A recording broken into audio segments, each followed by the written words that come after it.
Monggo bisa kita mulai. Siapa yang akan jadi moderatornya? Ya, Ustaz. Bismillahirrahmanirrahim. Assalamualaikum warahmatullahi wabarakatuh. Waalaikumsalam warahmatullahi wabarakatuh. Alhamdulillahirabbil alamin, wabihi nasta'in wa ala umuri dunya waddin. Wassalatu wassalamu ala asyrafil mursalin sayyidina wa maulana Muhammadin wa ala alihi wa ashabihi ajma'in, amma ba'd. Rabbi shrah li sadri wa yassir li amri wa hlul 'uqdatam min lisani yafqahu qawli. Pertama-tama, marilah kita panjatkan rasa puja dan puji syukur kita kehadirat Allah Subhanahu wa Ta'ala yang telah memberikan kita rahmat, taufik, hidayah, dan inayahnya sehingga kita bisa berkumpul dalam room Zoom ini pada pagi hari ini. Kedua kalinya, salawat dan salam semoga tetap tercurah limpahkan kepada junjungan kita Nabiullah Nabi Agung Nabi Muhammad SAW yang telah membimbing kita dari zaman jahiliyah menuju zaman Islamiyah yang Islam. Ketiga kalinya saya di sini berkesempatan untuk menjadi moderator pada diskusi pada pagi hari ini. Saya akan membagi acara pada diskusi ini menjadi dua sesi. Yang pertama adalah sesi pemaparan materi, yang kedua adalah sesi tanya jawab. Baik. Untuk mempersingkat waktu, marilah kita buka acara diskusi pada pagi hari ini dengan bacaan suratul Fatihah, dengan harapan semoga diskusi pada pagi hari ini bisa berjalan dengan lancar dan kita mendapatkan ilmu yang berkah. Ridhollahi ta'ala wa syafaat Rasulullah sallallahu alaihi wasallam. Al-Fatihah.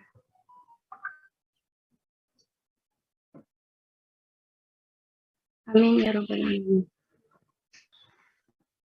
Diskusi pada pagi hari ini dengan pemaparan materi yang akan disampaikan oleh narasumber kita pada pagi hari ini, Mbak Latifah, untuk menjelaskan hukum mendirikan negara dan juga materi tentang kepemimpinan. Kepadanya waktu dan tempat saya persilakan. Shallallahu ala Nabi Muhammad. Baik, terima kasih banyak kepada moderator atas waktu yang diberikan. Langsung saja membahas yang pertama, hukum mendirikan agama. Nah, penegakan institusi imamah atau khilafah menurut para fuqaha mempunyai dua fungsi, yaitu menegakkan agama Islam dan melaksanakan hukum-hukumnya serta menjalankan politik kenegaraan dalam batas-batas yang digariskan Islam. Nah, agar kepemimpinan Islam dapat berlaku secara efektif dalam dunia Islam, maka umat Islam membutuhkan pendirian negara untuk merealisasikan ajaran-ajaran Islam. Islam memandang bahwa negara hanyalah merupakan alat, bukan tujuan itu sendiri. Karena merupakan alat, para ulama berbeda pendapat tentang hukum pendirian agama ini. Menurut Al-Mawardi, hukum mendirikan negara berdasarkan pada ijma ulama adalah fardu kifayah. Pandangannya didasarkan pada kenyataan sejarah Khulafaur Rasyidin dan khalifah-khalifah serta khalifah-khalifah setelah mereka. Pandangan ini sejalan dengan kaidah yang menyatakan man layatimu al-wajib illa bi fahuwa wajib. Suatu kewajiban tidak sempurna kecuali melalui alat atau sarana. Maka alat atau sarana itu juga hukumnya wajib. Artinya, menciptakan dan memelihara kemaslahatan adalah wajib. Sedangkan alat untuk terciptanya kemaslahatan tersebut adalah negara. Maka hukum mendirikan negara juga wajib atau fardu kifayah. Pada gilirannya, Islam kemudian menjadi ideologi politik bagi masyarakat dalam kerangka yang lebih konkret bahwa Islam memerintahkan kaum muslimin untuk menegakkan negara dan menerapkan aturan berdasarkan hukum-hukum Islam. Masalah politik, ekonomi, sipil, militer, pidana, dan perdata diatur jelas oleh Islam. Seluruh aturan itu telah dipraktekkan pada masa Rasulullah, Khulafaur Rasyidin, dan pemerintah sesudahnya.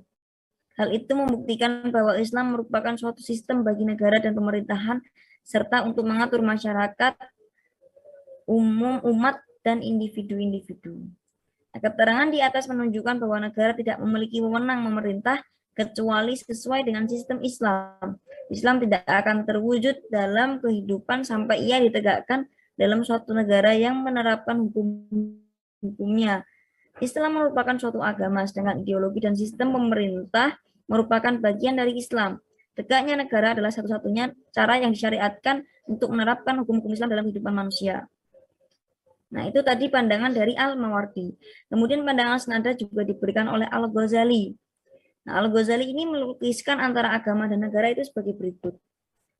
Sultan atau kekuasaan politik adalah wajib untuk ketertiban dunia. Ketertiban dunia wajib bagi ketertiban agama. Ketertiban agama wajib bagi keberhasilan di akhirat.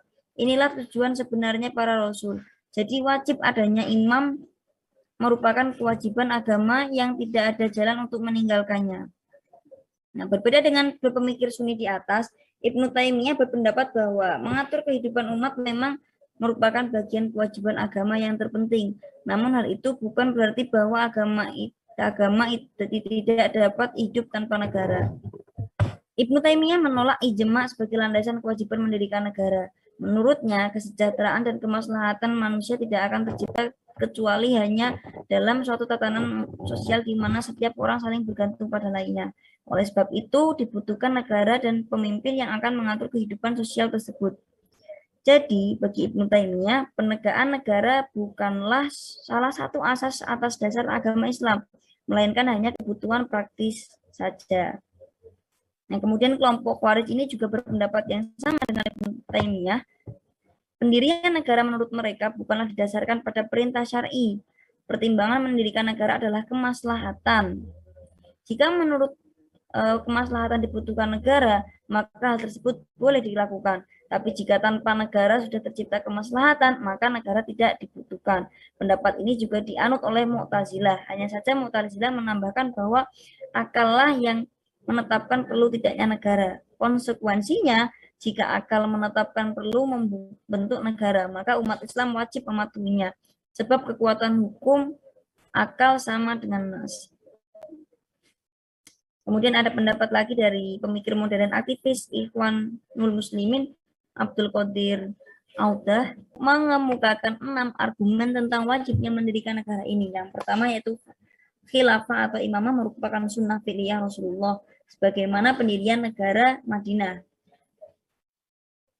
Kemudian yang kedua, umat Islam khususnya para sahabat Nabi sepakat untuk memilih pemimpin negara setelah wafatnya Rasulullah. Seandainya para sahabat itu berbeda pendapat tentang penggantian Rasulullah, tentu saja pendirian negara itu juga tidak mereka sepakati. Yang ketiga, yakni sebagian besar kewajiban syar'i tergantung pada adanya negara. Yang keempat, nas-nas Al-Quran dan hadis Nabi sendiri mengisyaratkan tentang wajibnya mendirikan negara seperti dalam surat An-Nisa, yaitu Ati'ullah wa ati'ur rasul wa ulil amri minkum, yang menyatakan taatilah Allah dan taatilah Rasulnya serta ulil amri di antara kamu. Juga hadis yang mengatakan bahwa orang muslim yang mati tidak membai'ah imam maka matinya dalam keadaan jahiliyah. Kemudian yang kelima, sesungguhnya Allah menjadikan umat Islam sebagai satu kesatuan, meskipun berbeda bahasa, suku bangsa, dan warna kulitnya. Perbedaan ini tidak boleh menjadikan mereka berpecah dan berselisih paham. Mereka itu umat Islam juga merupakan satu kesatuan politik. Yang keenam, konsekuensi dari kesatuan politik ini adalah bahwa umat Islam harus memilih dan mematuhi satu pemimpin tertinggi. Selanjutnya, langsung saja yang para orientalis juga berpendapat yang antara lain Nolino mengatakan Muhammad telah meletakkan dasar agama dan agama pada waktu yang sama. McDonald mengatakan di sana di Madinah telah terbentuk negara Islam yang pertama. Diletakkan pula prinsip-prinsip asas di dalam aturan-aturan Islam. Kemudian H.R. Gibb menyatakan pada waktu itu jelas bahwa Islam bukanlah semata akidah agama yang individual sifatnya, tetapi juga mewajibkan mendirikan masyarakat yang mempunyai uslub-uslub tertentu di dalam pemerintah dan mempunyai undang-undang dan aturan yang khusus. Nah, kemudian sedangkan menurut Ketua PBNU pada saat itu, yakni Kiai Haji Said Akil Siraj mengatakan bahwasanya tak ada satupun ayat dalam Al-Quran yang memerintahkan Muslim untuk mendirikan negara Islam. Umat Islam hanya mau diwajibkan membangun tatanan masyarakat yang harmonis, berkeadilan, dan berkesejahteraan. Jadi di sini mengenai hukum mendirikan negara itu tidak ada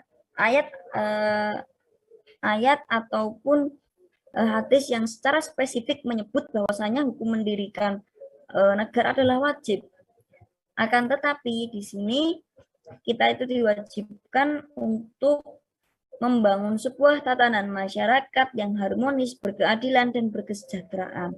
Nah, untuk mencapai tatanan masyarakat yang harmonis, berkeadilan, dan berkesejahteraan, yaitu salah satunya dengan mendirikan negara, adanya membentuk sebuah negara, di mana dalam sebuah negara pasti memiliki kepemimpinan. Sedangkan di dalam memilih pemimpin itu wajib kita diwajibkan untuk mempunyai pemimpin. Dan juga tadi kan sudah ada ayat Al-Quran, ati Allah wa ati Rasul wa ulil amri minkum. Taatilah Allah dan Rasulnya, dan taatlah kepada ulil amri atau pemerintah di antara kamu. Jadi mengenai pendirian negara, hukum dari mendirikan negara itu tidak ada yang ayat ataupun hadis yang secara spesifik menyebut bahwasanya mendirikan negara itu haram ataupun mendirikan negara itu pun wajib, tidak ada. Tetapi negara itu adalah salah satu alat ataupun cara dalam membentuk tatanan masyarakat yang harmonis, berkeadilan, dan berkesejahteraan. Kemudian yang kedua yakni hukum memilih pemimpin menurut hadis. Rasulullah bersabda bahwasanya idza kana salasatun fi safarin fal yu'ammiru ahadahum. Jika ada 3 orang berpergian, hendaknya mereka mengangkat salah seorang di antara mereka menjadi pemimpinnya. Nah, ini menunjukkan betapa pentingnya seorang pemimpin. Sekecil apapun urusannya, mengangkat kepemimpinan itu sangat penting. Bahkan pada sekelompok orang muslim yang jumlahnya sedikit pun harus mengangkat pemimpin dari salah satu di antara mereka. Nah, bagaimana sih kriteria pemimpin yang baik menurut Islam? Yang pertama ya jelas yaitu beragama Islam. Kenapa kok harus beragama Islam? Ayat Al-Quran yang menjelaskan bahwasanya dalam Quran surah An-Nisa yakni Bismillahirrahmanirrahim. Ya ayyuhalladzina amanu la tattakhidul kafirina awliya'a min dunil mu'minina aturiduna an taj'alu lillahi 'alaikum sultanan mubina. Hai orang-orang yang beriman, janganlah kamu mengambil orang-orang kafir menjadi pemimpin dengan meninggalkan orang-orang mukmin. Apakah kami ingin mengadakan alasan yang nyata bagi Allah atau untuk menyiksamu? Quran surah An-Nisa ayat 144. Sebagaimana dijelaskan pada ayat di atas, kita dilarang untuk memilih kafir menjadi pemimpin dan meninggalkan orang mukmin atau kandidat lain yang beragama Islam. Nah, lalu bagaimana jika kita tinggal di negara non-muslim? Artinya, apalagi seperti kita di Indonesia ini tidak hanya umat Islam saja, akan tetapi juga berbagai agama. Nah, maka apakah boleh memilih kafir menjadi pemimpin jika kita tinggal di lingkungan yang mayoritas non-muslim? Jika kondisinya demikian, maka sesungguhnya syariat tidak berlaku. Ini artinya jika kondisi darurat atau tidak ada calon pemimpin muslim karena tinggal di lingkungan non-muslim, maka kita dibolehkan memilih pemimpin dari golongan kafir. Nah, ini juga tergantung situasi kondisi yang ada ya. Jadi kalau dirasa memang orang non-muslim itu lebih berkompeten, artinya memiliki kebijakan-kebijakan yang dikira lebih bijak, maka kita diperbolehkan. Kita boleh memilih pemimpin dari orang selain Islam. Jadi kenapa diperbolehkan? Asalkan dirasa ketika orang yang non-muslim itu lebih berkompeten dan lebih mampu. Dan lagi di zaman sekarang, terkadang orang yang muslim itu juga misalkan juga tidak mencalonkan diri, kandidatnya misalkan hanya ada yang non-muslim saja atau orang selain Islam saja, tidak apa-apa memilih orang non-muslim, asalkan memang dirasa orang non-muslim itu dirasa lebih baik. Artinya kepemimpinannya, kebijakannya bisa lebih adil karena kita pun juga tidak tinggal di negara yang Islam yang basicnya hanya ada agama Islam saja, tetapi kita terbentuk dari beberapa agama. Kemudian yang kedua, kriteria yang kedua yakni mampu dan amanah. Kriteria pemimpin yang baik menurut Islam selanjutnya adalah mampu dan amanah. Dua sifat ini sangat penting. Sifat yang sangat penting bagi seorang pemimpin. Nah, ini balik lagi kepada poin yang pertama. Kadang ada walaupun mereka statusnya Muslim, agamanya Muslim, tetapi kadang mereka juga belum mampu dan belum amanah. Dan yang lebih mampu dan yang lebih amanah itu non-Muslim. Jadi tidak apa-apa memilih non-Muslim. Jadi penilaiannya itu tidak hanya satu aspek, tapi beberapa kriteria, beberapa aspek itu juga perlu dinilai. Pemimpin itu harus memiliki sifat yang amanah dan mampu bekerja. Seperti ayat Al-Quran berikut ini, yakni dalam Quran surat Al-Qasas ayat 26. Ya Bapakku, ambillah ia sebagai orang yang bekerja. Karena sesungguhnya orang yang paling baik yang kamu ambil untuk bekerja ialah orang yang kuat lagi dapat dipercaya.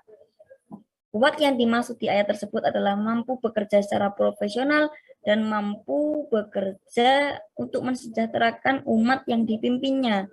Sedangkan amanah adalah sifat wajib yang harus dimiliki, yang harus ada di jiwa pemimpin. Jika tidak amanah, bisa jadi orang tersebut menggunakan kekuasaannya untuk menindas rakyat dan memanfaatkan jabatan untuk memperdaya dirinya sendiri. Selanjutnya yakni berbuat adil. Jadi seorang pemimpin harus bisa berbuat adil. Adil adalah sifat yang diutamakan dari amanah. Jika pemimpin bersifat amanah, maka pasti akan punya sifat adil untuk menerapkan hukum sesuai syariat dan tidak memihak. Keadilan adalah suatu hal yang sangat penting untuk mensejahterakan rakyat. Jika pemimpin memiliki sifat adil, maka tidak akan ada kerusuhan, kekacauan, dan keberpihakan pada salah satu golongan tertentu yang membuat seluruh umat sengsara. Yakni ini ada di dalam Quran surat Al-Maidah ayat 8, yakni hai orang-orang yang beriman, hendaklah kamu jadi orang-orang yang selalu menegakkan kebenaran karena Allah, menjadi saksi dengan adil, dan jangan sekali-kali kebencianmu terhadap suatu kaum mendorong kamu untuk berlaku tidak adil. Berlaku adillah, karena adil itu lebih dekat kepada takwa, dan bertakwalah kepada Allah. Sesungguhnya Allah Maha mengetahui apa yang kamu kerjakan. Allah menekankan kepada seluruh umat Islam agar berlaku adil, bahkan kepada orang yang kita benci sekalipun. Dengan kata lain, kita tidak diperbolehkan berpihak kepada salah satu umat, agama, atau apapun dalam menentukan hukum atau dalil. Tiga hal tersebut adalah kriteria pemimpin yang baik dalam Islam. Namun kesimpulannya, kita diwajibkan untuk memilih pemimpin yang bisa memberikan lebih banyak manfaat dibanding buruknya. Jadi untuk memilih pemimpin ini, kriteria dalam memilih pemimpin yang pertama adalah beragama Islam, Muslim. Nah, diperbolehkan untuk memilih pemimpin non-Muslim itu dengan berbagai alasan dan menyesuaikan situasi dan kondisi yang ada. Misalkan contohnya itu tadi, ketika orang yang non-Muslim itu dinilai lebih berkompeten dan lebih paham untuk bersikap menjadi seorang pemimpin, untuk bersikap bijak, lebih berkompeten, dan mungkin dinilai ketika orang yang non-Muslim itu dinilai lebih bisa memberikan banyak kemaslahatan dan kemanfaatan, maka tidak apa-apa memilih pemimpin non-Muslim. Kemudian yang kedua mampu dan amanah, yang ketiga berbuat adil. Itu tadi pemaparan materi dari saya. Apabila ada kurang dan lebihnya mohon dimaafkan. Selanjutnya waktu dan tempat kami serahkan kepada moderator. Terima kasih. Baik, terima kasih atas pemaparan materinya yang disampaikan oleh Mbak Latifah. Kemudian dilanjutkan pemaparan materi yang kedua yang akan disampaikan oleh saya sendiri tentang toleransi dalam Islam dan juga hukum memberontak terhadap negara. Masih pagi ya nih, masih semangat ya teman-teman? Masih semangat. Oke. Pemaparan materi selanjutnya tentang toleransi dalam Islam. Toleransi secara etimologi dalam Kamus Besar Bahasa Indonesia yaitu sesuatu yang bersifat atau bersikap menenggang pendirian. Nah, maksudnya itu menghargai pendapat, menghargai pandangan, kepercayaan, kebiasaan, kelakuan, dan lain sebagainya. Atau membiarkan sebuah pendapat, pandangan, membiarkan kebiasaan, kelakuan, dan juga kepercayaan. Yang berbeda atau bertentangan dengan pendirian sendiri. Sedangkan dalam hasanah pemikiran Islam, kata toleransi disebut dengan tasamuh. Kata tasamuh menurut Ibnu Faris berasal dari kata samaha yang artinya suhulah, yaitu mudah. Menurut Fayruz Abadi, kata tersebut berasal dari kata samuha berarti jada, yaitu bermurah hati, dan karunia, yaitu mulia. Sedangkan menurut Ibnu Manzur, kata simah dan samahatun berarti al-jud, yaitu murah hati. Toleransi secara terminologi menurut Tauhid Ibnu Asyur adalah sebuah keluasan dalam bermuamalah dengan keseimbangan, yaitu sikap wasoti atau pertengahan antara tasyik, mempersulit dengan tasahul, terlalu memudahkan. Konsep toleransi merupakan solusi dalam membina interaksi yang harmonis antar umat manusia. Manusia merupakan khalifatul ardh, dia diciptakan untuk hidup saling berdampingan di atas sebuah perbedaan. Nabi Muhammad SAW datang dengan risalah Islam yang rahmatan lil alamin. Kebaikan bagi seorang muslim bukan hanya ditujukan kepada saudara seagamanya saja, tetapi juga mencakup seluruh yang ada di bumi. Rasulullah SAW bersabda, dari Abdullah bin Amru menyampaikan dari Rasulullah SAW bersabda, para penyayang akan disayangi oleh Ar-Rahman atau Allah. Sayangilah penduduk bumi, maka kalian akan disayangi oleh siapa saja yang ada di langit. Yang diriwayatkan oleh Abu Dawud. Toleransi dalam Islam mengajarkan untuk menjaga nilai-nilai kemanusiaan. Salah satu di antaranya adalah prinsip keadilan. Keadilan hendaknya menjadi asas pertama dalam menciptakan kehidupan yang damai dan harmonis. Keadilan mencakup persamaan di berbagai dimensi, terutama dalam bidang hukum, politik, dan juga keamanan. Tidak boleh melakukan perbuatan yang diskriminatif, sehingga non-muslim tidak dapat memperoleh hak yang semestinya diperoleh. Juga memberikan kesempatan yang sama dalam bekerja, berpolitik, dan berkontribusi bagi negara. Keadilan merupakan prinsip utama dalam mewujudkan nilai kemanusiaan dalam kehidupan yang damai di antara manusia. Keadilan salah satu wasilah untuk mengembalikan keteraturan dalam kehidupan. Nah, toleransi adalah sikap saling menghargai, saling menghormati, dan membiarkan terhadap kepercayaan orang lain, tanpa harus mengganggu ritual keyakinan mereka.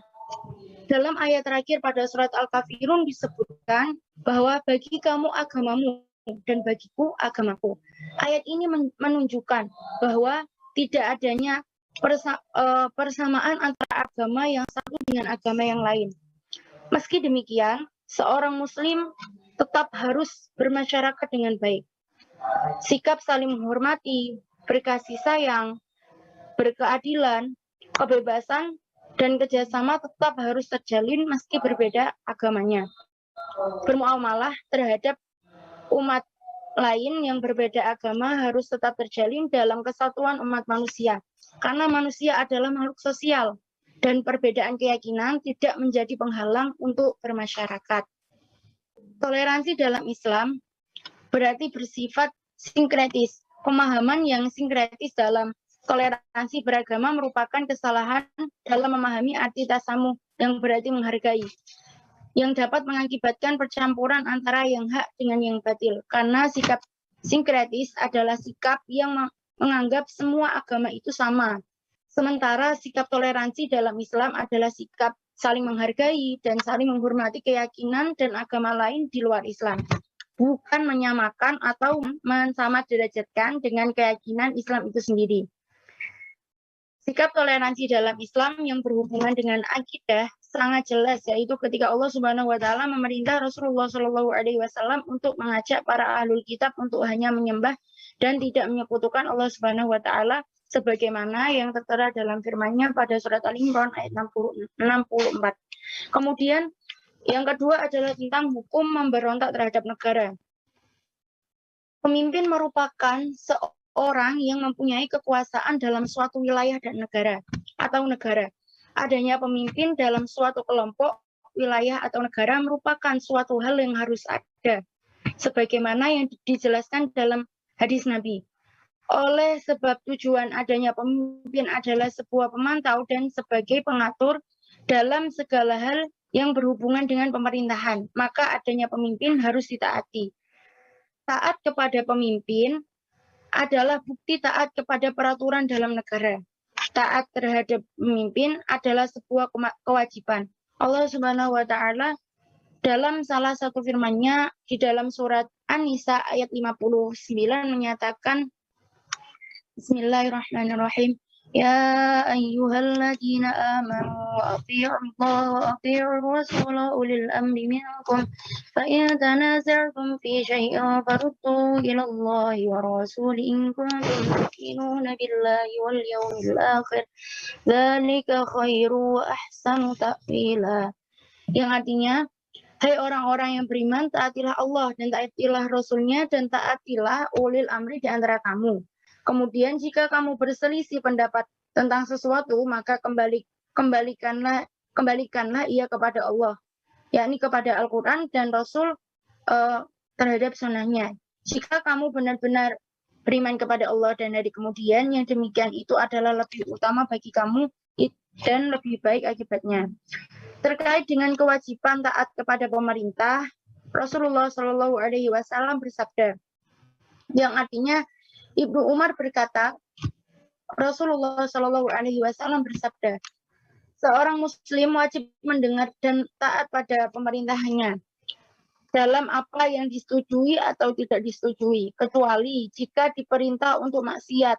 Maka apabila disuruh maksiat, maka tidak wajib mendengar dan tidak wajib taat. Diriwayatkan oleh Bukhari, An-Nasai, Ibnu Majah, dan juga Abu Dawud. Taat kepada pemerintah adalah sebuah kewajiban. Memberontak terhadap penguasa hukumnya adalah haram, walau bagaimanapun keadaan dan keburukan penguasa. Rasulullah Shallallahu Alaihi Wasallam bersabda yang artinya, sebaik-baik penguasa adalah yang kalian mencintainya dan mereka mencintai kalian. Kalian mendoakannya dan mereka mendoakan kalian. Seburuk-buruk penguasa adalah yang kalian membencinya dan mereka pun membenci kalian. Kalian mencacinya dan mereka mencaci kalian. Rasulullah ditanya, wahai Rasulullah, tidakkah kita memberontak dengan pedang? Beliau menjawab, jangan, selama mereka masih menegakkan sholat. Apabila kalian melihat sesuatu yang kalian benci dari penguasa kalian, maka bencilah perbuatannya dan janganlah kalian mencabut ketaatan dari mereka. Hadis ini diriwayatkan oleh Muslim. Alhamdulillah pemaparan materi sudah selesai. Kemudian dilanjutkan pada sesi yang kedua, yakni sesi tanya jawab. Saya buka 3 pertanyaan dulu, nggih. Silakan ingin bertanya atau ingin menyampaikan pendapat atau sebuah sanggahan. Kami persilakan. Izin bertanya pemateri. Iya, silakan, Mbak. Nah, saya Rifka Nasywana Khairuddin. Yang ingin saya tanyakan terkait materi ini adalah bagaimana tadi kan disebutkan dalam makalah bahwasannya kita tidak boleh membenci pemimpin sekalipun dia merupakan seseorang yang kita benci. Maksudnya ada sesuatu yang kita benci dari pemimpin itu, maka bencilah perbuatannya tapi jangan mengurangi ketaatannya. Nah, tapi dalam realitanya kita dalam negara Indonesia, sebagaimana kita tahu akhir-akhir ini, kebijakan pemerintah itu justru merugikan rakyat, merugikan kita sebagai rakyat. Pemerintah dengan kebijakan-kebijakannya semakin hari itu seolah-olah semakin memojokkan umat Islam, kemudian juga kebijakan pertambangan yang mengutamakan investor asing sehingga merusak lingkungan negara sendiri. Apakah itu masih harus tetap ditaati, sementara hal itu juga mengundang kerugian bagi kita sebagai masyarakat pribumi itu sendiri. Nah, dari sini saya ingin menanyakan terkait titik tengah apa yang diambil oleh pemateri dalam menghadapi realita kehidupan bernegara di Indonesia kita sekarang ini. Ya, terima kasih. Baik, saya terima ya pertanyaannya. Silakan yang ingin bertanya lagi. Baik, materi saya ingin bertanya. Iya, silakan Mas. Monggo. Ya, nama saya Imam Bukhari. Saya ingin menanyakan, kan kita memiliki junjungan yaitu Nabi Muhammad SAW. Nabi Muhammad sendiri memiliki pemerintahan yang berlandaskan dengan syariat Islam kan. Nah, kenapa saya ingin tanya itu, kenapa akhir-akhir ini banyak negara yang walaupun mayoritasnya Muslim, tapi tidak menerapkan syariat Islam? Apakah mereka ragu dengan pemerintahan yang dilakukan oleh Nabi besar kita, yaitu Nabi Muhammad SAW, atau bagaimana? Karena saya pernah dengar itu alasannya itu kalau tidak menggunakan syariat Islam itu lebih toleransi gitu pemerintahannya. Tapi apakah yang dilakukan saat pemerintahan Nabi Muhammad itu apakah tidak toleran dengan yang non-Muslim? Kan saat itu ada melakukan apa? Ziyazah ya. Untuk non-Muslim, untuk keselamatannya, kan itu kan berupa toleransi juga. Jadi bagaimana pemateri? Bisa dijelaskan? Baik, terima kasih Mas Imam Bukhari. Izin bertanya, moderator. Ya, Mas duluan, silakan. Nama saya Ulwan Iqbal. Yang saya tanyakan di sini tentang toleransi. Dalam toleransi kan kita tahu bahwa kita itu saling menghargai atau menghormati beribadah atau walaupun dari non-Muslim. Tapi realitanya di Indonesia yang kita tahu bahwa orang bertoleransi tidak tahu batasannya. Banyaklah contohnya. Nah, jadi istilahnya ketika orang itu mempunyai dan meyakini agamanya, tapi malah melepas akidahnya gitu.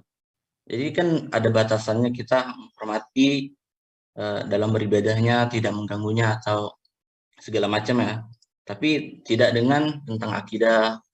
Nah, jadi gimana pendapat pemateri ketika ada toleransi yang salah dalam penerapannya gitu. Mungkin itu saja yang ingin saya tanyakan. Keren. Baik, terima kasih buat pertanyaan-pertanyaannya ya, Mas-mas dan Mbak-mbak. Saya kurang paham sama pertanyaannya Mas Imam Bukhari. Saya dan pemateri yang lain kurang paham. Bisa coba diulangi lagi dan dipangkas pertanyaannya? Ya, baik. Baik, saya ulang. Kan pada masa Nabi itu kan mayoritas Islam kan. Nah, dan pemerintahannya itu menggunakan dasarannya itu syariat Islam. Dan juga, walaupun mayoritas Islam, tapi tetap memperhatikan yang non-Muslim. Dan pertanyaan saya itu, mengapa sekarang banyak negara yang mayoritasnya Islam, tapi tidak menggunakan syariat Islam juga sesuai tuntunan kita, yaitu Nabi Muhammad SAW. Itu saja sih, bisa dijelaskan ya. Terima kasih Mas buat penjelasan pertanyaannya. Mbak Latifah, kalau mau menjawab dulu, buat nopo-nopo. Ya, baik. Terima kasih atas waktunya.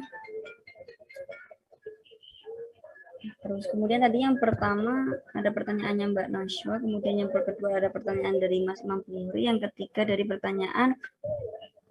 pertanyaannya Mas Ulwan Iqbal ya. Yang pertama saya mungkin menyikapi dulu pertanyaan dari Mas Imam Bukhari. Kalau zaman dulu umat Islam, kepemerintahan Islam, zamannya Nabi memakai kepemerintahan Islam, tapi masih memperhatikan yang non-Muslim. Akan tetapi memakai syariat Islam. Tetapi mengapa yang sekarang tidak memakai syariat Islam? Istilahnya kan gitu kan ya. Nah, kalau di Arab Saudi itu sepertinya masih memakai syariat, memakainya kan juga syariat Islam. Dan dari awalnya juga terbentuk juga memang karena bentuknya juga memang sudah mayoritasnya Muslim. Jadi dari awal sudah memang memakainya kan memakai syariat Islam, dan sistem kenegaraan seperti pemimpin dan lain sebagainya itu kan yang mencontohkan kan juga orang Muslim kan, seperti mengangkat pemimpin, khalifah gitu-gitu, yang walaupun pada akhirnya sampai sekarang itu kita berkembang seperti tatanan kepemerintahan. Tatanan kepemerintahan itu kan yang mencontohkan sebenarnya kan juga dari kita umat Muslim adanya. Misalkan dulu ada Diwanul Mal, ibaratnya kan seperti itu, juga kan dari kaum Muslim. Nah, tetapi kenapa kalau sekarang kita di Indonesia tidak memakai pemerintahan Islam, syariat Islam? Kalau di Indonesia, kenapa nggak memakai syariat Islam? Ya karena kita memang dari awalnya sudah terbentuknya karena berbeda-beda agama, dan mayoritasnya pun ya memang mayoritasnya Muslim. Tetapi mungkin kalau kita memaksakan memakai Islam, memakai syariat Islam, ditakutkan nanti akan terpecah belah. Mungkin seperti itu. Karena ketika kita memakai syariat Islam, yang non Muslim itu zaman sekarang itu mereka itu takut, biasanya takut kalau tidak adil dan lain sebagainya, karena seperti itu takutnya itu apa ya, nanti itu hanya akan mengutamakan orang Muslim gitu. Tapi untuk mungkin teman-teman bisa menambah ya, karena ini juga jadi pertanyaan, kenapa enggak memakai syariat Islam? Tapi saya pikir di Indonesia sudah memakai syariat Islam. Karena apa? Kita kan juga harus menyesuaikan sesuai kondisi, sesuai situasi dan kondisi dalam pengambilan hukum itu. Tidak bisa disamaratakan, misalkan nanti hukum mencuri langsung dipotong tangannya, misalkan kan juga tidak bisa seperti itu. Artinya kan adanya hukum potong tangan kan juga nanti ada nisabnya dan lain sebagainya. Dan di Indonesia pun, misalkan di Aceh itu juga memakai syariat Islam, tapi memang untuk di negaranya kan kita tidak memakai syariat Islam secara murni. Tetapi kita di Indonesia ketika pengambilan hukum ada MUI juga kan, Majelis Ulama Indonesia dan lain sebagainya, yang dalam setiap pengambilan hukum kadang juga meminta fatwa-fatwa dari para ulama. Jadi walaupun di Indonesia ini tidak memakai syariat Islam secara murni, secara global menyeluruh, tetapi juga masih memperhatikan, juga masih meminta pendapat-pendapat para ulama. Jadi ya tidak masalah. Kalau menurut saya dari selaku pemateri seperti itu sih. Mungkin ada teman-teman yang lain yang lebih paham bisa menambahi. Atau nanti kalau mungkin kurang memang jawabannya kurang puas karena memang kita sama-sama belajar dan diskusi, mungkin Ustadz Afif mungkin akan ditambahi beliau. Izin menambah boleh moderator? Ya boleh, silakan Mas. Baik, mengenai pertanyaannya Mas siapa tadi, lupa, Mas Imam Bukhari, mungkin kita balik lagi sebentar ya ke ini apa namanya, pengertiannya daulah Islamiyah sama negara demokrasi, negara liberal. Nah, kita tidak bisa menyamakan daulah Islamiyah sama negara demokrasi yang ada di Indonesia ini. Karena yang pertama, enggak semua yang ada di Indonesia ini kan Muslim. Ya, emang negara Indonesia itu negara mayoritas Muslim terbesar. Tapi enggak semuanya itu harus memakai hukum daulah Islamiyah. Beda lagi dengan daulah Islamiyah atau negara Islam yang memakai syariat-syariat Islam seperti yang di Arab Saudi. Seperti yang disebutkan Mbak Latifah tadi, itu sudah luar biasa itu tadi pengertiannya. Tetapi memang kita harus balik lagi mengetahui pengertian antara negara yang kayak negara republik, negara demokrasi, itu kan menjunjung tinggi atas asas toleransi. Jadi nggak semua apa namanya hukum di Islam itu bisa dimasukkan ke hukum-hukum yang ada di Indonesia. Tetapi sebenarnya seperti ideologi kita aja, Pancasila itu semuanya 5 dasar ideologi itu semuanya udah masuk di syariat Islam. Kemudian untuk undang-undang saja itu sudah dikaji dan sudah dibanding, itu sudah banyak yang memakai syariat-syariat Islam. Tapi memang ada beberapa yang dikonstruksi ulang agar relevan bagi negara Indonesia. Karena nggak semua hukum yang ada di Daulah Islamiyah itu bisa masuk.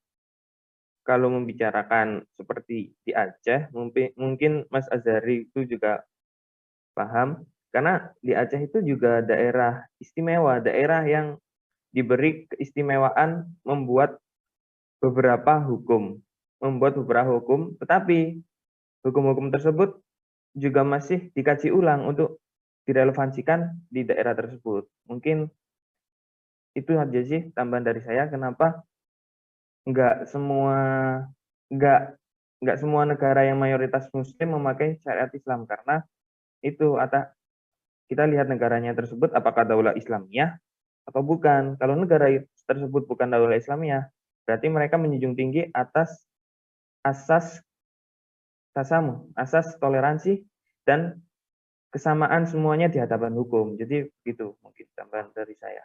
Baik, terima kasih buat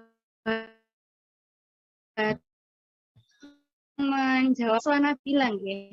Oke, kalau menurut saya, ini menurut pendapat saya nggih selaku pemateri, bahwa kita kan di sini mata kuliah hadis ahkam.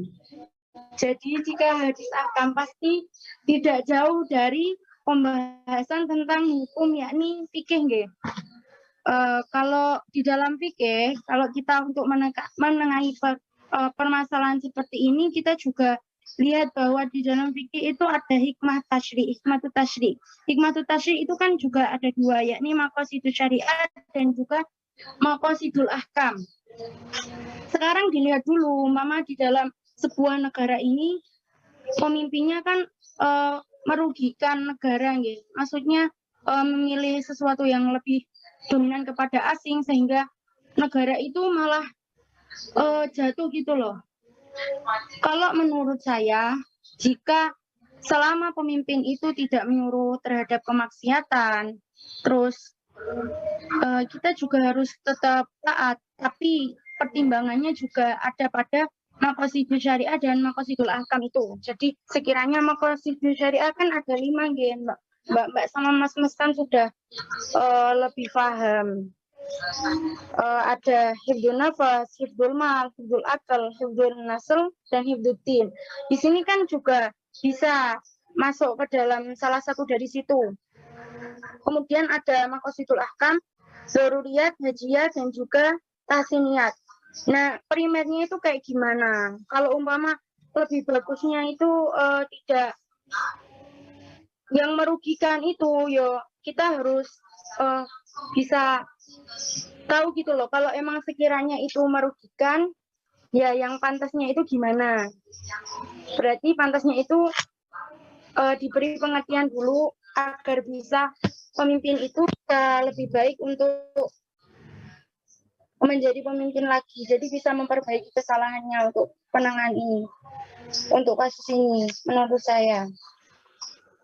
Enggak langsung kita menolak pemimpin itu untuk enggak mau taat, tapi dilihat konteksnya seperti apa. Konteksnya dalam pemerintahan itu kayak gimana. Nanti kita coba, kalau umpama kita bukan pejabat-pejabat penting dalam negara itu ya, nembunglah dikit-dikit, atau buat mahasiswa ada keinginan untuk seperti ini, nanti di dalam organisasi itu bisa menyampaikan atau mencari alur untuk bisa menuju menyampaikan pada pejabat-pejabat yang bertugas dalam negara tersebut. Itu. Bagaimana Mbak Naswa? Saya tidak bisa membenarkan ataupun menyalahi, tidak bisa menyatakan benar atau salahnya, karena ini juga mendapat masing-masing sih. Tapi secara umum saya pribadi untuk atas hal tersebut seperti hanya lingkup tidak menyuruh pada maksiat. Tapi nyatanya dalam lingkup kepemimpinan sendiri di Indonesia, khususnya rezim sekarang ini, sepertinya tidak, alangkah baiknya untuk tidak mengulangi kepemimpinannya lagi seperti yang dikatakan oleh Mbak Reva tadi ya. Karena apa? Mereka memang tidak melegalkan kita atau tidak mendukung kita atau tidak memerintahkan kita untuk bermaksiat. Tapi nyatanya dalam kehidupan beragama mereka juga terang-terangan telah menyudutkan umat Islam. Yaitu itu pendapat dari saya. Mungkin teman-teman ada yang bisa merekonstruksi atau menambahi apa statement dari Mbak Reva juga dari saya. Terima kasih. Ya, izin bicara. Ya, kalau misalkan pemimpin ya, berbicara pemimpin, kadang di tengah jalan kadang ada keputusan atau kebijakan yang mungkin sifatnya memojokkan atau menyudutkan umat muslim atau tidak membawa kemaslahatan bagi kita ya, mungkin kadang kita bisa berpikir apa ya, kadang balik lagi kepada kita sendiri. Oh, berarti saya salah memilih pemimpin ya, kadang kan gitu. Karena apa? Kadang dari kita pun yang bawah, kita itu tidak bisa memilah dan memilih mana pemimpin yang baik dan yang tidak. Kenapa? Karena dalam pemilihan zaman sekarang itu kadang gini, saya kalau nggak dikasih uang, saya nggak mau nyoblos. Ya apa tidak? Kadang kan gitu. Nah, akhirnya kan mengakibatkan, oh, berarti kita itu memilih pemimpin kadang tidak didasarkan pada kriteria yang kira-kira pemimpinnya bagus apa enggak, baik apa enggak, bijak apa enggak. Tapi kadang itu memang dari bawahnya pun sudah salah, sebelum pemilihan pun itu sudah salah gitu. Sebelum memilih pemimpin itu sudah salah. Jadi mungkin kadang kita kan juga demokrasi, boleh menyuarakan pendapat kan. Artinya taat, kita tetap menyuarakan pendapat. Ketika memang kebijakan dirasa salah, akan tetapi kita jangan sampai melawan atau memberontak yang menimbulkan kegaduhan sendiri. Gitu. Misalkan kita itu misalkan ya ada kebijakan yang tidak pas atau merugikan, akhirnya kita itu membuat bentrok dan demo dan yang akan mengakibatkan bentrok dan lain sebagainya. Itu kan bukan untuk mendapat kemaslahatan, malah kemudaratan saja yang didapat. Belum tentu pemerintahnya mau mengganti kebijakan dengan kebijakan yang lebih baik, tapi jelas mengakibatkan menjatuhkan banyak korban kan gitu. Jadi mungkin taat di sini, yang dimaksud taat itu ketika memang kita harus mengikuti aturan-aturan yang dijalankan pemerintah. Yaitu tadi balik selagi tidak, ya saya setuju dengan pendapat Mbak Rifa, maksudnya selagi tidak menimbulkan kemaksiatan. Tapi ya sekiranya jangan menyudutkan kalau sampai benar-benar menyudutkan itu, kalau sampai menyebabkan kemudaratan yang berlebih, ya itu mungkin dirasa perlu diprotes. Tapi kadang ya pemimpin pun itu yang membawa kemaslahatan diprotes, disuruh turun, itu kan juga ada.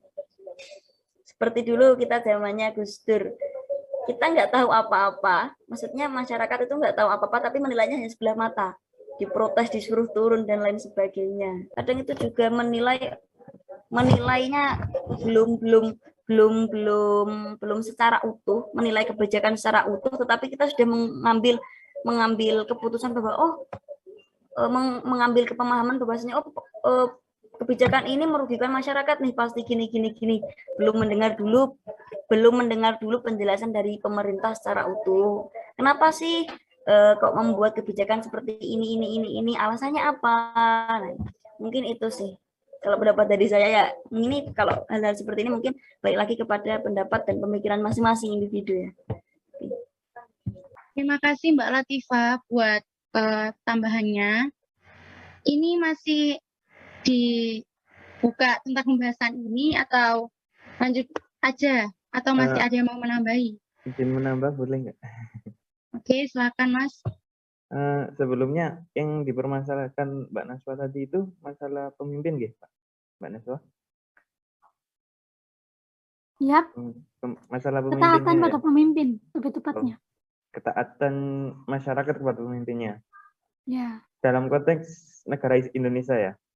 Iya, dalam konteks realita keadaan Indonesia di mana kita masih diwajibkan mengacu pada dalil yang ada tadi, kita masih sekalipun kita memiliki sesuatu yang dibenci pada pemimpin, tetapi kita tetap wajib menaatinya, Padahal peraturan yang dibuat pemimpin itu merugikan kita gitu. Jadi sebelumnya ini, dalam membahas pemimpin, apakah pemimpin itu baik apa enggak? Kan setiap pemimpin pasti memiliki visi dan misi. Ini bukan masalah pro dan kontranya terhadap suatu kepemimpinan ya. Jadi kita bersifat netral. Jadi semisal sekarang ini kan di zamannya presiden yang sekarang seperti terlalu memajukan infrastruktur ya. Tapi kan untuk infrastruktur ini kemaslahatannya itu lebih besar daripada kemudorotannya. Karena pasti pemimpin itu sudah memiliki pandangan-pandangan yang sangat lebar ya. Karena sudah dipilih menjadi pemimpin suatu negara pasti memiliki pandangan yang sangat lebar. Ini kan seperti membangun infrastruktur. Kemudian yang dipermasalahkannya mungkin adanya penggusuran, kurangnya dilihat di daerah ini. Kita balik lagi ke dulunya. Dulu seperti halnya gini. Dulu perkembangan di Indonesia itu terlalu yang di dekat-dekat ibu kota. Tetapi daerah-daerah pelosok kurang dilihat. Nah, sekarang yang di daerah pelosok dilihat terus, yang daerah kota memang agak terlalu ditinggalkan. Sekarang yang di kota selalu protes. Jadi sebenarnya yang salah siapa? Yang salah ya yang memilih, kata Mbak Latifah tadi. Karena apa? Seperti halnya kita memilih, biasanya itu memilih kan cuma nyoblos gambar. Padahal kemudian nunggu uang. Padahal di Indonesia itu memiliki asas di pemilih itu lu berjudil, lugas, benar, jujur, dan adil. Jadi kalau kita dikasih uang, ya udah terima aja. Tapi kalau pas nyoblos, kita ya terserah kita. Tapi kebanyakan itu menyoblos tanpa tahu visi misi setiap pemerintahan. Jadi yang benar itu yang pertama, karena kurangnya kesadaran setiap masyarakat. Yang kedua, terlalu mudah kayak tergiur misal dikasih ini, udah tergiur, gini-gini tanpa tahu bagaimana visi misi mereka. Nah, bagaimana cara mengatasi hal tersebut? Kalau di Indonesia itu yang pertama dengan cara sosialisasi, kemudian mengkaji visi-visi. Kalau kayak kita orang-orang yang terpelajar, mungkin bisa mengkaji setiap visi misi setiap calon DPR, calon MPR, calon presiden, atau calon kepemimpinan lain. Kita dengan mengkaji ulang visi misi mereka, mencoba mengkonstruksi visi misi mereka. Jadi dengan ini kita bisa menentukan sebuah pemimpinan yang baik. Mungkin itu ya tambahan dari saya. Baik, terima kasih Mas Afan. Baik, kesimpulannya dari pertanyaannya Mbak Naswa ini saya ambil apakah kita tetap berkewajiban taat terhadap pemimpin, ya kan, apabila pemimpinnya itu memiliki sesuatu yang kurang cocok dalam negara. Ya, kita harus taat selagi tidak menyuruh untuk maksiat. Tetap konteksnya kembali ke situ. Untuk masalah kepemilian itu udah terlanjur. Jadi yang kemarin-kemarin itu kita mencari titik terangnya itu di kalau mau menyampaikan ketidakcocokan itu dengan sampean, yaitu mencoba menembungnya dengan sebuah organisasi atau apa untuk bisa sampai kepada pejabat-pejabat penting di negara. Itu menurut saya. Kemudian pertanyaan dari Mas Ulwan Iqbal. Ketika ada seseorang yang salah dalam memahami toleransi. Apakah begitu, Mas? Bagaimana pendapatnya? Ketika ada seseorang yang salah dalam mengartikan dan memahami toleransi. Jadi gimana pendapat pemateri Ya. dalam realita yang ada? Kita tahu sendiri lah ya. Contohnya nggak perlu dikasih tahu, cuman udah paham. Mas Iqbal bisa memangkas pertanyaannya. Gini loh, jadi pertanyaannya bagaimana pendapat materi ya, pemateri kan udah dijelaskan ya dalam makalah bahwasanya toleransi itu kan ada batasannya. Kita tentang menghargai atau membiarkan dan nggak ada pemaksaan dalam beribadah bagi non-muslim. Nah, tapi yang kita ketahui ya, yang di Indonesia ini kan udah banyak ya orang yang salah dalam penerapan toleransi. Perlu dikasih contoh nggak? Tapi kayaknya sih nggak perlu. Udah banyak ya tahu lah. Nah, jadi gimana pandangan pemateri tentang hal ini? Mungkin. Perlu contoh biar terpandang. Oke ya, contoh ya. Tapi bukan bermaksud untuk menyinggung orang atau tokohnya, hanya perilakunya aja. Jadi misalnya kayak kasus yang waktu lalu ketika orang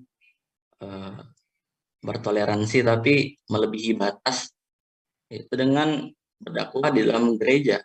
Nah, itu kan sesuatu yang udah berlebihan ya. Ada lagi contoh ketika apa tuh namanya marois atau apa gitu kan, marois atau apa gitu kan di dalam gereja juga. Itu kayak collab antara nyanyian Kristiani dan rebana gitu. Nah, itu aja sih.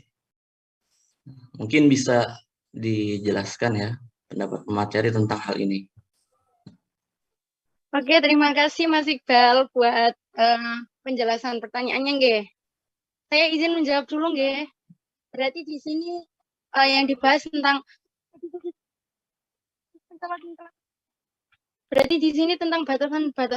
batasan toleransi, nggih.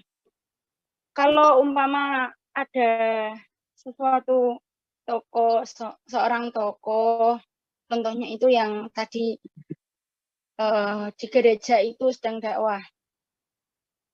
Kalau menurut saya selaku pemateri, selagi toleransi itu tidak, kan pemahaman toleransi kan menghargai pendapat orang lain atau menghargai mau menerima lah istilahnya. Tapi batasannya menurut saya selagi orang itu tidak berpindah keyakinan ataupun dia itu tidak menganggap benar. Maksudnya itu menganggap benar ya.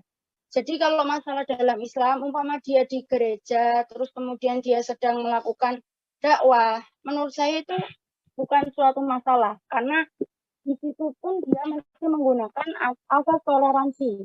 Tetapi batasan toleransi di sini yang dimaksud adalah ketika seseorang itu tidak menganggap benar atau membenarkan ajarannya itu loh, ajarannya orang yang non-muslim itu loh. Jadi masuk gerejanya nggak masalah, dakwahnya nggak masalah. Tapi kalau di situ dia ikut melakukan sesuatu itu sudah tidak dinamakan sebagai toleransi lagi gitu. Jadi sudah melewati batas-batas toleransi. Padahal toleransi itu sebenarnya menghargai pendapat, menghargai keyakinan, tapi bukan untuk berpindah ataupun membenarkan. Kalau membenarkan kan berarti otomatis kita sudah gimana ya, sudah masuk pada keyakinan mereka, sudah yakin berarti sama keyakinan mereka. Padahal kita di sini punya keyakinan sendiri, jadi batasannya menurut saya seperti itu. Tapi gini, jika dalam konteks itu ada beberapa kata yang dimasukin yang tidak ada dalam konteks Islamnya gitu. Misalnya kayak salam atau apa gitu kan. Itu kan itu dari Kristiani, bukan agama kita. Kan lakum dinukum waliyadin. Jadi agama kita ya agama kita. Kita meyakini yang udah ada dalam syariat ini. Tapi nggak membenarkan apa yang mereka itu. Tapi kalau dalam menghargai atau menceramahi, nggak masalah, emang kewajiban itu. Tapi dalam konteksnya dia mencampur adukan. Gitu. Jadi ada salam, ada gini. Nah, itu gimana itu? Nah, ya tadi kan sudah disebutkan juga kan. Ya pokoknya batasan toleransi itu kan tadi lakum dinukum waliyadin, untuk agamamu dan untuk agamaku tadi kan. Nah, takut kan kalau seperti misalkan kita berbicara tadi hadroh dan lain sebagainya, diundang kayak ibaratnya collab, takutnya itu nanti akan melebur jadi satu gitu loh, akan jadi membentuk suatu budaya baru, takutnya kan gitu, nanti akan adanya bercampurnya agama, dan itu kan yang sangat dihindari kan. Nah, untuk mungkin kalau kiai istilahnya berdakwah di gereja ya mungkin memenuhi berdakwahnya tentang apa dulu sih, maksudnya itu hanya sekedar memenuhi undangan sebagai seorang ulama dari antar agama atau bagaimana, atau berdakwahnya itu ya mungkin itu sih, kita harus mendalami dulu berdakwahnya, kira-kira dia berdakwah apa sih di dalam gereja kan gitu, atau mungkin hanya sekedar menyampaikan pidato kan, mungkin kan kadang ada di dalam suatu gereja atau apa mendirikan sebuah acara. Nah, ada mengadakan sebuah acara terus nanti mengundang pimpinan muslim, ibaratnya kayak gitu kan, biasanya kan ada. Nah, masa kita juga sebagai kaum muslim tidak menghadiri undangan tersebut. Tetapi memang di sisi lain kadang ini juga jadi problem. Misalkan gini, dalam sebuah acara keagamaan non muslim, acara keagamaannya non muslim, kadang kita itu secara tidak langsung itu juga ikut merayakan itu loh, katanya dengan berdalih toleransi. Kadang kan juga itu yang jadi problem. Ya, kadang ada yang secara tidak langsung ikut memeriahkan dan lain sebagainya. Yaitu kalau dari pandangan dari pemateri, yaitu ya pokoknya kalau kita memegangnya ya lakum dinukum waliyadin, kita nggak berani istilah oh itu salah, itu benar, kita nggak berani kayak gitu, karena setiap orang itu juga pasti punya alasan masing-masing. Misalkan kalau ada yang berdakwah di dalam gereja, kita juga harus tahu dulu kenapa dia bisa sampai di dalam gereja tersebut. Dakwahnya tentang apa sih yang melatar belakangi, kan harus begitu dulu.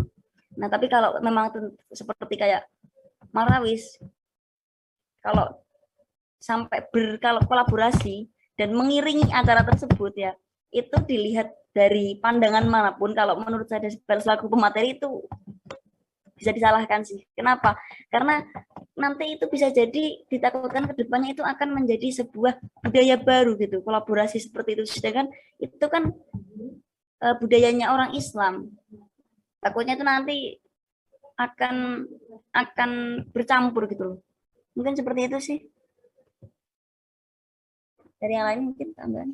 Baik, terima kasih Mbak Latifah. Bisa ditarik kesimpulan, berarti masuk umpama yang diberikan contoh untuk Mas Iqbal tadi, kalau umpama masuk gereja atau apa, ya batasannya ya itu pada akidahnya. Jadi untuk toleransinya itu tidak ada, toleransinya itu tidak ada mas, menghargai aja. Umpama dia diundang apa, dia menghargai mungkin dari datangnya seseorang, kan kita nggak tahu alasannya nggih. Umpama diundang sesuatu apa, terus datang, kemudian ada dampak yang membekas pada kaum non-muslim terhadap pandangan mereka terhadap Islam gitu. Jadi kita menghargai gitu loh.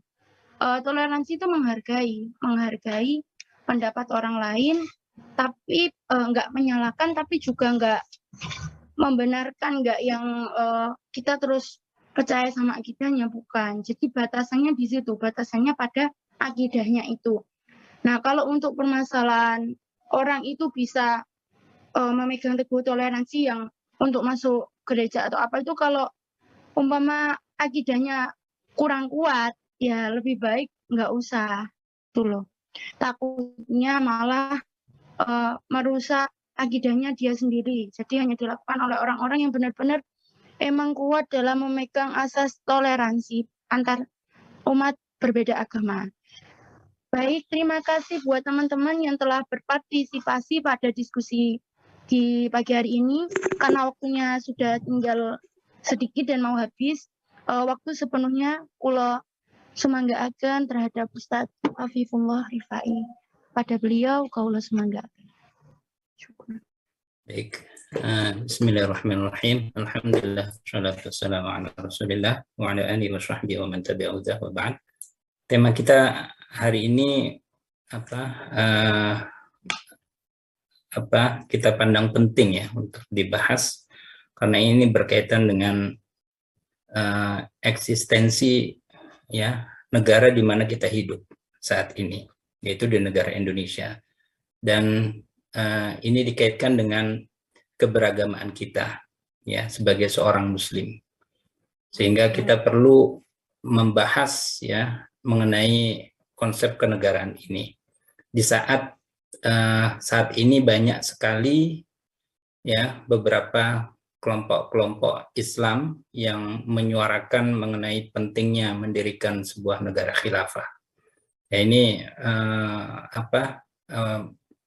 kepentingannya ada dalam konteks ini sebetulnya, sehingga kita perlu kemudian untuk mengukur ya apakah konsep kenegaraan yang saat ini ada ya, dan diusung oleh warga negara Indonesia dengan mayoritas Muslim ini sudah sesuai dengan konsep negara yang dulu pernah berdiri, gitu kan? Baik itu di zaman Rasulullah SAW atau pada zaman berikutnya, yaitu ketika kepemimpinan para Khulafaur Rasyidun, atau pada Asrul Muluk ya, baik Asrul Umawi ya, Abbasi ya, kemudian Fatimiyah dan lain sebagainya. Nah, dengan melihat itu ya, kemudian kita memiliki satu keyakinan bahwa negara ini ya adalah apakah masih dalam bagian negara, konsep negara yang lama itu atau sudah berubah gitu. Namun dari beberapa pandangan ya para ulama ya melihat bahwa berdirinya sebuah konsep negara itu kalau memang memenuhi beberapa rukun ya, beberapa rukun. Di antaranya yang jelas adalah sya'b al-muslim ya. Jadi masyarakatnya, warganya adalah muslim. Kemudian al-iklim ya, ada batasan ya tempat di situ di mana warga muslim itu bertempat tinggal di situ.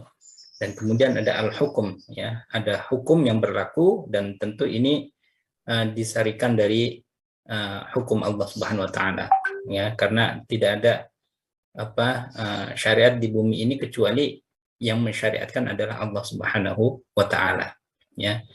Kemudian selain itu juga ada pengakuan dari negara lain ya, atau penguasa di wilayah lain.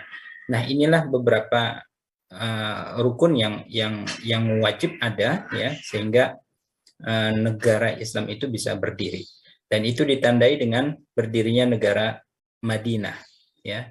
Diawali dengan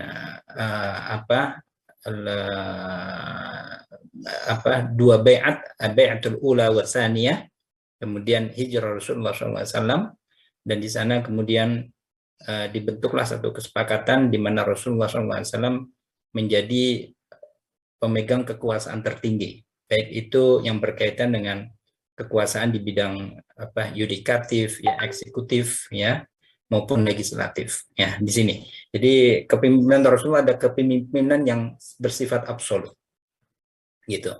Nah, baru pada Khulafaur Rasyidin ya memiliki banyak pergeseran ya, dan sistem pemerintahan Islam sebagaimana Rasulullah ini, sebagaimana perkiraan Rasulullah ini akan berakhir setelah 30 tahun dan pemerintahan setelah itu akan berubah menjadi pemerintahan dengan sistem monarki. Dan itu terjadi ya di Umayyah, Abbasiyah, Fatimiyah dan juga Utsmaniyah. Jadi itu sistemnya monarki. Namun dari beberapa unsur atau rukun tadi ya tidak kemudian hilang, ya. Ya hanya mengalami degradasi ya. Maka kalau dikaitkan dengan tadi fenomena ya, kenapa banyak negara Islam ya kemudian tidak menegakkan syariah gitu kan. Nah, ini bisa dilihat fenomena ini dari masyarakat muslim sendiri. Karena memang tingkat kesadaran ya itu mulai berubah dikarenakan banyak hal. Nah, itu terjadi di zaman Khalifah Abu Bakar radhiyallahu anhu sepeninggal Rasulullah SAW. Ada ya kaum muslim yang kemudian mereka mengikrarkan kami tidak akan membayar zakat.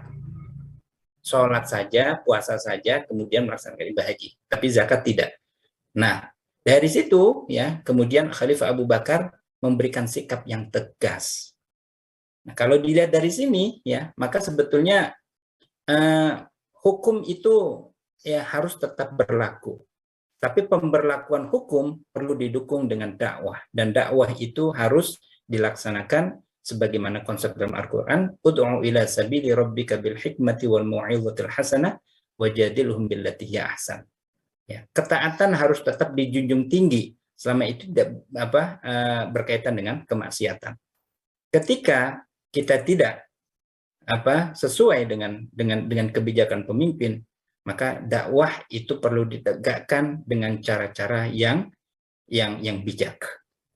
Ya, kalau sekarang monggo lah demo silakan, tapi harus yang konstitusional. Jangan melanggar hal-hal yang bersifat konstitusional. Ya ini.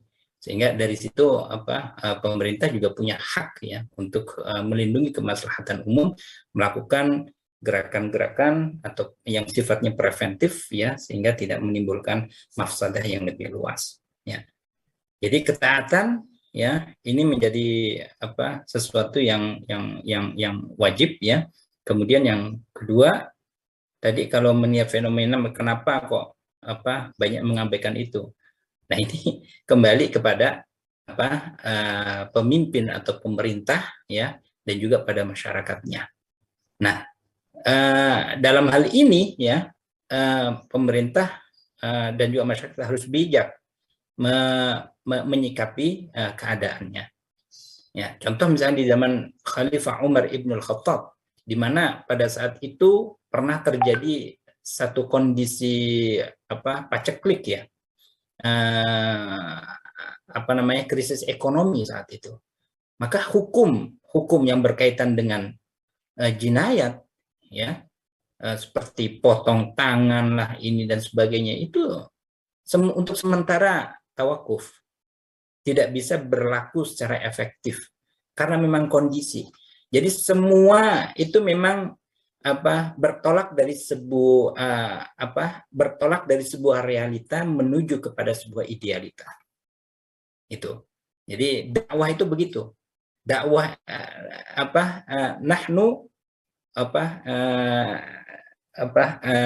kita itu adalah pendakwah, bukan sebagai penghukum gitu.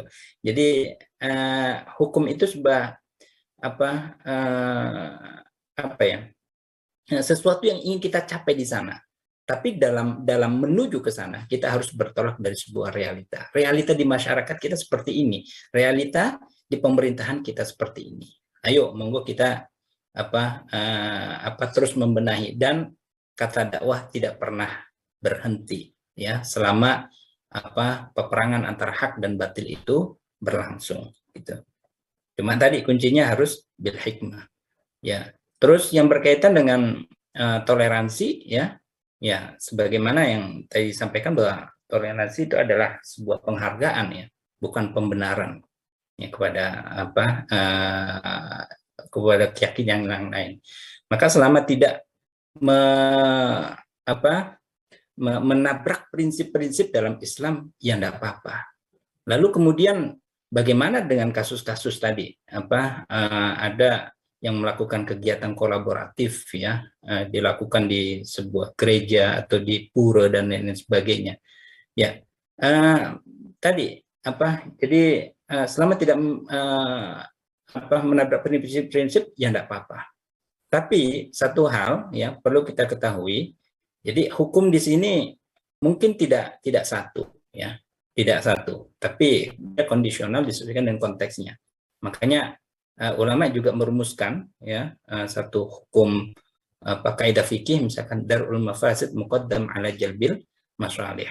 Nah, atas dasar prinsip inilah kemudian kita mengukur mana sisi mafsadah dan maslahahnya. Kalau dianggap misalkan mafsadahnya melakukan kegiatan kolaboratif itu lebih besar, maka implikasi hukumnya ya tidak lagi mubah, bisa berubah menjadi makruh, bahkan ini bisa menjadi haram. Jadi tidak kemudian langsung diputuskan haram, tidak. Ya, kita mulai dari sesuatu yang paling tidak, karena prinsip hukumnya tadi ya mubah. Ya. Kalau itu sekedar penghargaan, bukan keyakinan, pembenaran terhadap sebuah keyakinan. Maka hukumnya bisa mubah, bisa makruh, juga bisa haram. Itu ya. Oke, ala kulli hal pembahasan ini menarik ya. Meskipun belum mungkin secara keseluruhan kita membahas tentang fenomena-fenomena yang terjadi di Indonesia berkaitan dengan pro kontra tentang konsep kenegaraan ini, tapi setidaknya kita sudah mendapatkan satu gambaran umum ya tentang bagaimana kita harus hidup bernegara. Terima kasih saya sampaikan sekali lagi kepada Mbak Reva dan Mbak Latifah dan semua teman-teman yang sudah hadir dan aktif dalam diskusi kali ini. Mari kita akhiri dengan bersama-sama baca hamdalah. Alhamdulillahirabbil alamin. Saya akhiri wallahu muwaffiq ila aqwamit thoriq. Wassalamualaikum warahmatullahi wabarakatuh.